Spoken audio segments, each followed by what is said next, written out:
शांति। सभी भाई बहनों को आज बाबा के मधुर महावाक्य हैं 22/10/2024 प्रातः मुरली। ओम शांति। बाप दादा मधुबन। बाबा बोले, मीठे बच्चे, बाप तुम्हें जो नॉलेज पढ़ाते हैं इसमें रिद्धि सिद्धि की बात नहीं है। पढ़ाई में कोई छू मंत्र से काम नहीं चलता है। प्रश्न है, देवताओं को अक्लमंद कहेंगे, मनुष्यों को नहीं, क्यों? उत्तर में, क्योंकि देवताएं हैं सर्वगुण संपन्न और मनुष्यों में कोई भी गुण नहीं है। देवताएं अक्लमंद हैं तब तो मनुष्य उनकी पूजा करते हैं। उनकी बैटरी चार्ज है इसलिए उन्हें वर्थ पाउंड कहा जाता है। तब जब बैटरी डिस्चार्ज होती है वर्थ पैनी बन जाती है, तब कहेंगे बेअकल। ओम शांति। बाप ने बच्चों को समझाया है कि ये पाठशाला है, ये पढ़ाई है, इस पढ़ाई से ये पद प्राप्त होता है। इनको स्कूल व यूनिवर्सिटी समझना चाहिए। यहाँ दूर दूर से पढ़ने के लिए आते हैं। क्या पढ़ने आते हैं? यह एम ऑब्जेक्ट बुद्धि में है। क्या पढ़ने आते हैं? यह एम ऑब्जेक्ट बुद्धि में है। बाबा पूछते हैं, क्या पढ़ने आते हैं और लक्ष्य क्या है? वो बुद्धि में है। हम पढ़ाई पढ़ने के लिए आते हैं। पढ़ाने वाले को टीचर कहा जाता है। भगवान बात है भी गीता, दूसरी कोई बात नहीं है। गीता पढ़ाने वाले का पुस्तक है, परंतु पुस्तक आदि कोई पढ़ाते नहीं है। गीता कोई हाथ में नहीं है, ये तो भगवान बाज है। गीता कोई हाथ में नहीं है, ये तो भगवान बाज है। मनुष्य को भगवान नहीं कहा जाता। मनुष्य को भगवान नहीं कहा जाता। भगवान ऊंच ते ऊंच है एक। मूल वतन, सूक्ष्म वतन, स्थूल वतन, ये है सारी यूनिवर्स। खेल कोई सूक्ष्म वतन व मूल वतन में नहीं चलता है। नाटक यहाँ ही चलता है। 84 का चक्र भी यहाँ है। इनको ही कहा जाता है 84 के चक्र का नाटक। ये बना बनाया खेल है। ये बड़ी समझने की बातें हैं। बाबा के ये बना बनाया खेल है, ये बड़ी समझने की बातें हैं। क्योंकि ऊंचते ऊंच भगवान उनकी तुमको मत मिलती है। दूसरी तो कोई वस्तु है नहीं। एक को ही कहा जाता है सर्वशक्तिमान, वर्ड ऑलमाइटी अथॉरिटी। अथॉरिटी का भी अर्थ खुद समझाते हैं। ये मनुष्य नहीं समझते क्योंकि वह सब हैं तमो प्रधान। बाबा कहे वह सब हैं तमो प्रधान। अथॉरिटी का भी अर्थ खुद समझाते हैं। ये मनुष्य नहीं समझते क्योंकि वह सब हैं तमो प्रधान। इनको कहा ही जाता है कलयुग। ऐसे नहीं कि कोई के लिए कलयुग है, कोई के लिए सतयुग है, कोई के लिए त्रेता है, नहीं। जबकि अभी है ही नरक, तो कोई भी मनुष्य ऐसे नहीं कह सकता कि हमारे लिए स्वर्ग है, क्योंकि हमारे पास धन दौलत बहुत है। ये हो नहीं सकता। यह तो बना बनाया खेल है। सतयुग पास्ट हो गया, इस समय तो हो भी नहीं सकता। ये सब समझने की बातें हैं। बाप बैठ सब बातें समझाती हैं। बाप बैठ सब बातें समझाती हैं। सतयुग में इनका राज था। भारतवासी उस समय सतयुगी कहलाते थे। अभी जरूर कलयुगी कहलाएंगे। सतयुगी थे तो उसको स्वर्ग कहा जाता था। ऐसे नहीं कि नरक को भी स्वर्ग कहेंगे। मनुष्यों की तो अपनी अपनी मत है ना।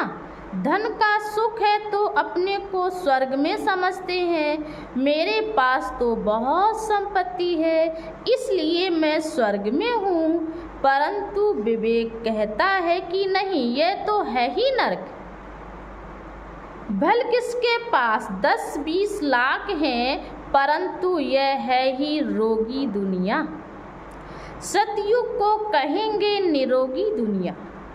दुनिया यही है। सतयुग में इनको योगी दुनिया कहेंगे। कलयुग को भोगी दुनिया कहा जाता है। वहाँ है योगी क्योंकि विकार का भोग विलास नहीं होता है। तो ये स्कूल है, इसमें शक्ति की बात नहीं है। बाबा कहे तो ये स्कूल है, इसमें शक्ति की बात नहीं है। टीचर शक्ति दिखलाते हैं क्या?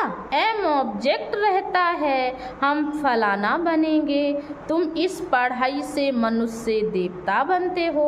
ऐसे नहीं कि कोई जादू छू मंतर व रिद्धि सिद्धि की बात है। ये तो स्कूल है, स्कूल में रिद्धि सिद्धि की बात होती है क्या? पढ़ाकर, बाबा के स्कूल में रिद्धि सिद्धि की बात होती है क्या? पढ़कर कोई डॉक्टर कोई बैरिस्टर बनता है।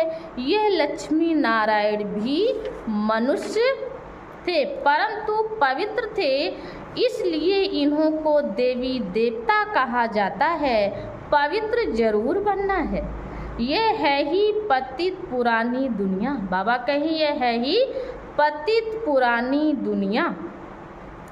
अभी तुम बच्चे जानते हो कि इस समय के मनुष्य सब तमो प्रधान बुद्धि है, उन्हें सतो प्रधान बनाना है। वहाँ तो घोड़े आदि ऐसे नहीं होते जो मनुष्य कोई उनकी सेवा करे।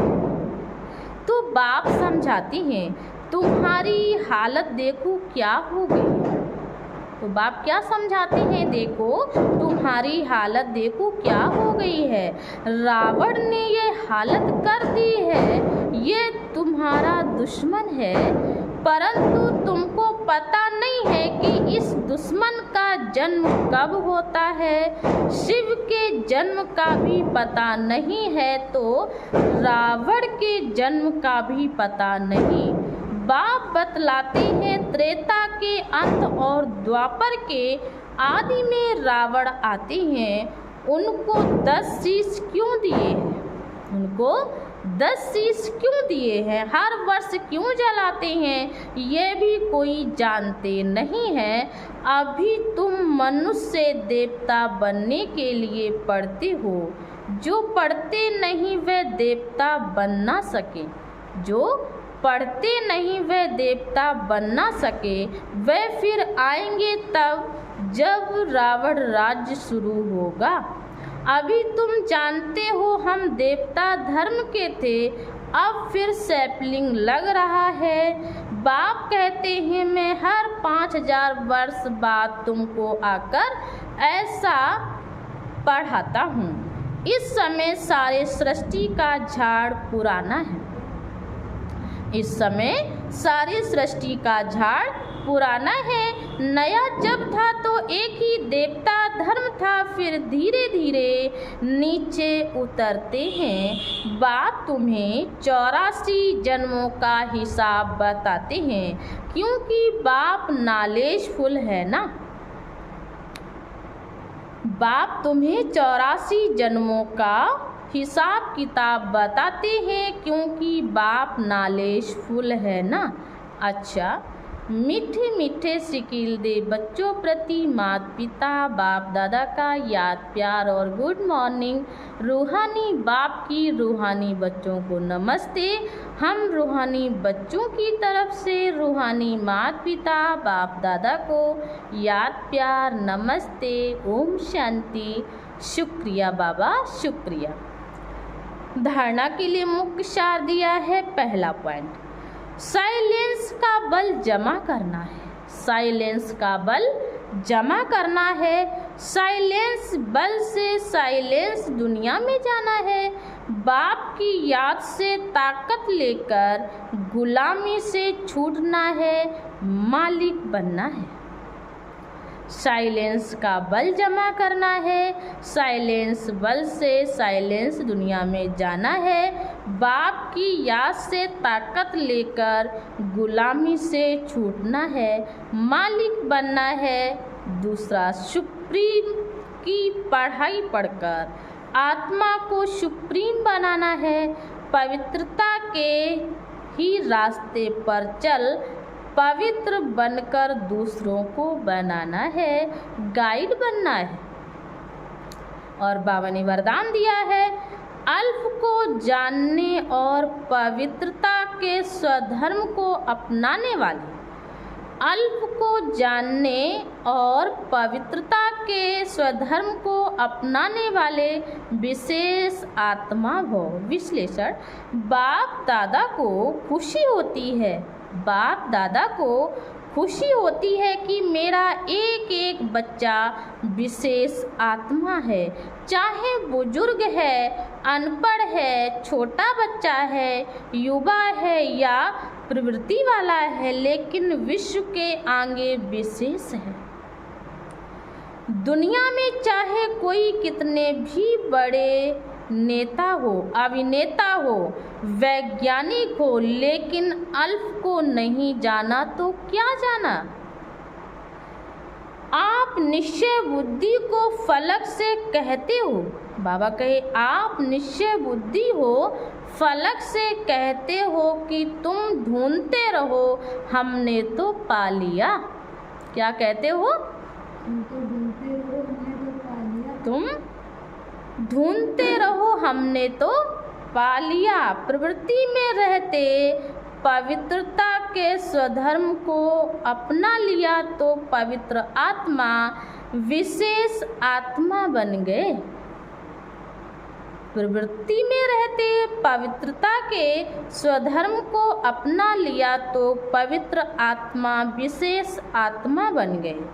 और बाबा ने आज स्लोगन दिया है, जो सदा खुशहाल रहते हैं, जो सदा खुशहाल रहते हैं, वही स्वयं को और सर्व को प्रिय लगते हैं। जो सदा खुशहाल रहते हैं, वही स्वयं को और सर्व को प्रिय लगते हैं। अच्छा, ओम शांति, ओम शांति।